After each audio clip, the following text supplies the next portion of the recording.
Cáncer del cuello uterino o cáncer cervical. Este es el que comienza cuando las células sanas del cuello uterino desarrollan cambios, es decir, mutaciones en su ADN. El ADN de una célula contiene las instrucciones que le dicen a una célula qué hacer. Las células sanas crecen y se multiplican a una cierta velocidad y finalmente mueren por un momento determinado. Las mutaciones les dicen a las células que crezcan y se multipliquen fuera de control y no mueran. Las células anormales acumuladas van a formar una masa, es decir, van a formar un tumor, y estas células cancerosas van a invadir los tejidos cercanos y pueden desprenderse de un tumor para diseminarse, es decir, expandirse y crear una metástasis en otras partes del cuerpo. No está claro cuál es la causa principal del cáncer cervical, pero es cierto que el virus del papiloma humano es un factor de muy gran importancia, juega un papel muy importante para determinar el cáncer cervical. Y pues este virus del papiloma humano es uno de los virus más comunes y aunque muchas personas tengan el virus, no siempre logran desarrollar el cáncer. Esto significa que para que se desarrolle el cáncer deben haber otros factores como el entorno, el estilo de vida y también factores externos que se pueden incluir para determinar si has desarrollado el cáncer de cuello de útero. Entre los tipos de cáncer de cuello de útero tenemos dos principales, que es el carcinoma epidermoide y el adenocarcinoma. Es importante saber que el tipo de cáncer de cuello uterino que tú presentes va a ayudar a determinar tu pronóstico y tu tratamiento. Como les mencionaba, los principales tipos de cáncer de cuello uterino son el carcinoma epidermoide, que este es el tipo de cáncer de cuello de útero que va a comenzar en las células delgadas y planas, es decir, las células escamosas que van a recubrir la parte externa del cuello del útero. Se va a proyectar hacia la vagina y bueno, la mayoría de los cánceres del cuello de útero son carcinomas de células escamosas, pero sin embargo tenemos el adenocarcinoma, que este tipo de cáncer de cuello de útero va a comenzar en las células glandulares en forma de columna que se van a recubrir al canal vaginal.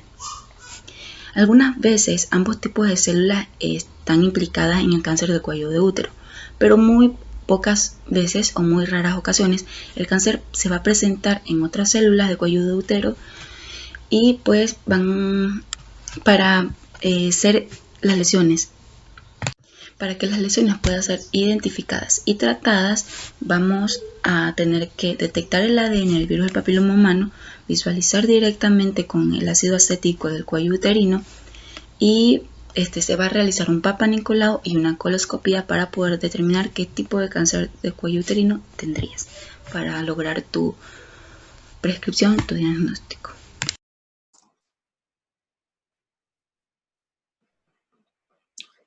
Neoplasia intraepitelial cervical.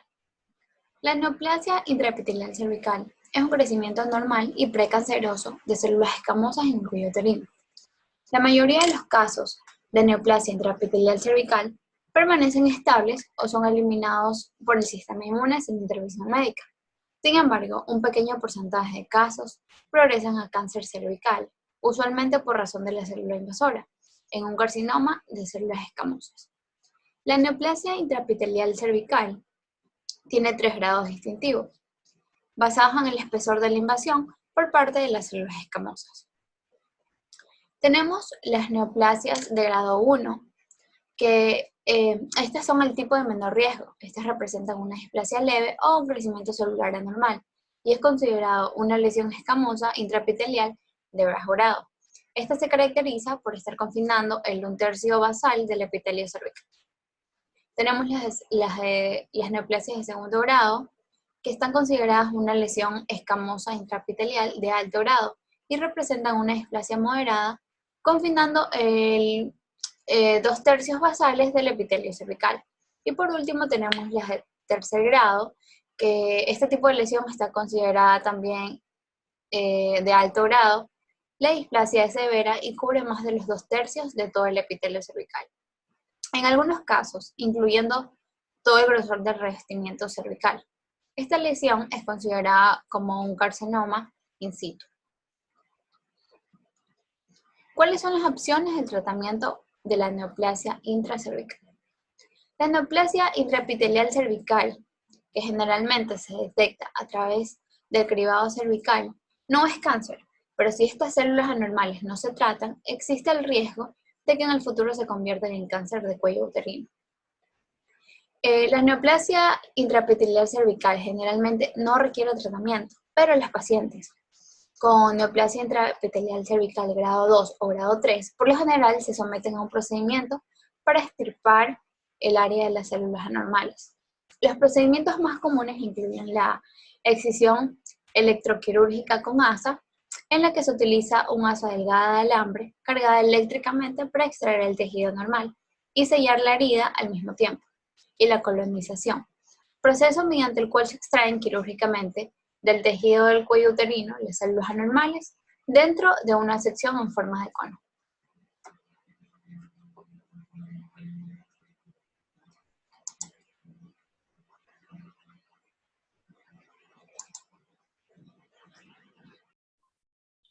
Buenas tardes, yo les voy a hablar sobre las nuevas técnicas que existen para proporcionar una información cada vez más precisa para saber sobre la extensión de la enfermedad, y estas están reemplazando gradualmente a los métodos antiguos. El cáncer se estratifica usando una secuencia de letras y números. En el sistema de estadificación fijo hay 4 estadios designados, con números romanos del 1 al 4. Por lo general, cuanto más bajo sea el estadio, mejor será el pronóstico. El sistema TNM, que es T, tumor, N, ganglios y M, metástasis, se utiliza junto con el sistema fijo para estratificar el cáncer de cuello uterino. Les voy a explicar un poco sobre el cuadro de estadio fijo. En lo que es estadio fijo 1 se divide en 4. Entonces, estadio fijo 1, el tumor se limita al cuello uterino, que es T1 cualquier N, M0. Se divide en 2 partes, que sería 1A y 1B. En el 1A, el carcinoma invasivo diagnosticado solo por microscopía, invasión estromal, con una profundidad máxima de 5 mm medida desde la base del epitelio y una extensión horizontal de menos de 7 mm. En lo que es el 1B, lesión clínicamente visible limitada al cuello uterino o lesión microscópica mayor que 1A2. En lo que es el estadio 2, el tumor invade hasta más allá del útero, que no hasta la pared pélvica o el tercio inferior de la vagina. Esto también está dividido en 2A y 2B. El 2A, tumor sin invasión parametrial. 2A, 1, lesión clínicamente visible menor de 4 centímetros en su mayor dimensión. El 2A2, lesión clínicamente visible mayor a 4 centímetros en su mayor dimensión. Y en lo que es el 2B, tumor con invasión parametrial. En el estadio fijo 3, el tumor involucra el tercio inferior de la vagina o se extiende hasta la pared pélvica o causa hidronefrosis o riñón no funcional, que está dividido también en 3A y en 3B. En 3A, el tumor involucra el tercio inferior de la vagina, y el 3B, el tumor se extiende hasta la pared pélvica o causa hidronefrosis o riñón no funcional. La etapa de fijo, etapa 4, que es la que tiene mayor complejidad. Como lo dije anteriormente, mientras menos sea el estadio, menos complejidad. En el estadio 4, el tumor se extiende más allá de la pelvis verdadera o ha afectado clínicamente a la mucosa de la vejiga y o el recto.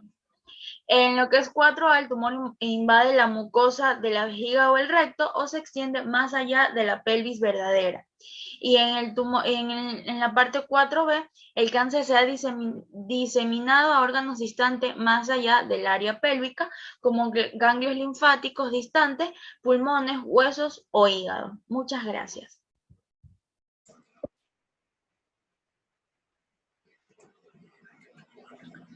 El cervix normal se compone de diferentes tipos de células epiteliales. El canal cervical medio y el cervix superior están compuestos por el epitelio columnar secretor, originado embriológicamente en la imaginación de los conductos mullerianos. Aquí podemos ver en esta imagen un cervix normal y un cervix abnormal. Existe un pequeño potencial neoplásico para este tipo de células. La vagina y el electrocervicistal están compuestos de epitelio escamoso. Estas células escamosas reemplazan las células columnares muy binarias originales cuando se forma el canal útero-vaginal. Existe un pequeño potencial neoplásico para este tipo celular. La unión escamo-columnar es el punto donde las células escamosas y columnares se encuentran.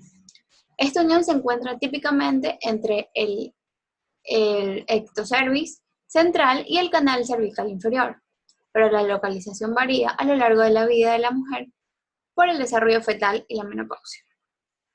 Cuando la menopausia ocurre, existe siempre un potencial neoplásico.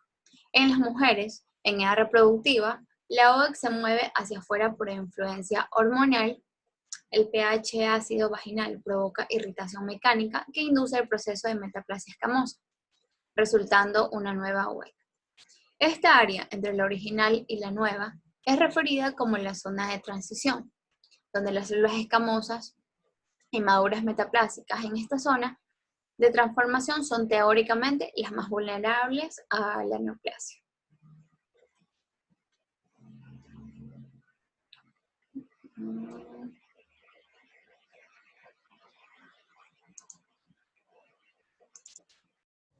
La mayoría de los carcinomas de células escamosas se originan en la unión escamosa cilíndrica. Se dice que en mujeres jóvenes la unión escamosa cilíndrica se encuentra localizada fuera del orificio cervical externo, por lo que el tumor tiende a crecer hacia afuera. A este crecimiento se lo denomina crecimiento exofítico, mientras que en pacientes de mayor edad la unión escamosa cilíndrica es localizada en el canal cervical, por lo que el cáncer cervical tiende a crecer hacia adentro y a lo largo del canal cervical. A este crecimiento se lo denomina crecimiento endofítico. Las células de reserva en la unión escamocolumnar han sido vigiladas con interés como origen de la adenocarcinoma cervical. Sin embargo, la mayoría de los adenocarcinomas cervicales surgen de la unión escamocolumnar.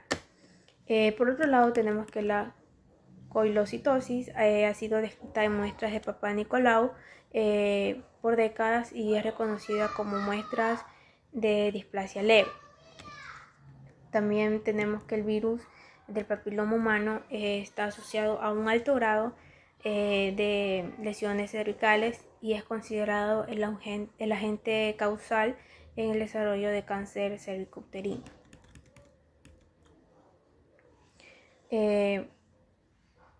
Tenemos también que los papilomavirus humanos son virus epiteliotrópicos de doble cadena de ADN que producen lesiones verrugosas en piel y mucosas. Actualmente se dice que se conocen más de 100 tipos, de los cuales algunos de ellos tienen un potencial oncogénico, variable dependiendo de la capacidad de transformación e integración de las células hospedadoras, y están fuertemente asociados con cáncer cervicales como otros tipos de cáncer. Aun cuando los métodos tradicionales como la técnica del Papá Nicolau sigue siendo una herramienta muy valiosa para el tamizaje de las lesiones producidas por el virus del papiloma humano. En las últimas décadas se han utilizado técnicas moleculares como la reacción en cadena polimerasa, captura de híbridos, hibridización in situ, entre otras, las cuales son más efectivas en cuanto a la detección de la infección. Por último, tenemos que en el diagnóstico definitivo de cáncer de cuellos uterinos este es hipatológico y los diferentes métodos de tamizaje mejoran cada día para detectar tempranamente y manejar oportuna y adecuadamente a los pacientes con dicha enfermedad. La prevención está dada por medio de las vacunas y consejería para disminuir el riesgo de la población. Este también debería tener un impacto sobre la morbimortalidad de esta enfermedad. Se dice también que los diferentes métodos de imagen son un arma muy importante para ayudar a la estadificación clínica de cáncer cervical, además de brindar un apoyo en la planeación quirúrgica y el seguimiento de post-tratamiento. la tomografía computarizada y la resonancia magnética tienen un papel muy importante en la etapificación y seguimiento, siendo la resonancia magnética mejor por su definición anatómica y mayor detección de extensión a estructuras adyacentes.